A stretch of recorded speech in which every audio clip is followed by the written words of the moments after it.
নির্বাচনে আনন্দ উত্তেজনা, সারা রাত ঘুমাতে পারেনি প্রভা। সারা দেশে ভোট গ্রহণ চলছে। আগামী প্রতিনিধিকে নির্বাচিত করতে ভোট দিয়েছেন অভিনেত্রী সাদিয়া জাহান প্রভা। নিজ জেলা শরীয়তপুর গ্রামের বাড়িতে ভোটাধিকার প্রয়োগ করেন তিনি। ভোট দেওয়ার পর গণমাধ্যমের সঙ্গে কথা বলেন প্রভা।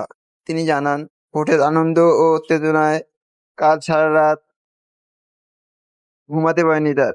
তিনি বলেন, পরিবেশটা একবারে উৎসবের মতো। ঈদের সময় বাড়িতে এলে যেমন অনুভূতি হয়, ঠিক তেমন লাগছে।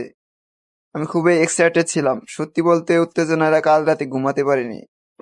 ব্যস্ত পেশা জীবন সত্ত্বেও ভোট দিতে গ্রামে যাওয়ার কারণ ব্যাখ্যা করেন প্রভা। বলেন, একজন সচেতন নাগরিক হিসেবে দায়িত্ব পালন করতেই তিনি ছুটে গেছেন নিজের শিকড়ে। অনেকে বলেছে ছুটির দিন তাই বাসায় বিশ্রাম নিতে পারতাম, কিন্তু আমি মনে করি দেশের জন্য আমরা একটি ভোটও গুরুত্বপূর্ণ। সেই দায়িত্ববোধ থেকে শরীয়তপুরে এসেছি, যোগ করেন তিনি।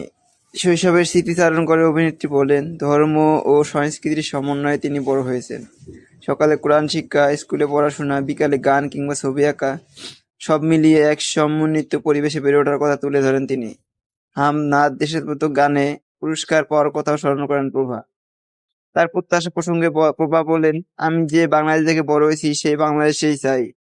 ৭১-এর চেতনা, ২১-এর আত্মাধিক সম্পর্কে বইমেলা, ২১শে ফেব্রুয়ারি, ২৬শে মার্চ, পয়লা ফাল্গুন, পয়লা বৈশাখ সবই চাই।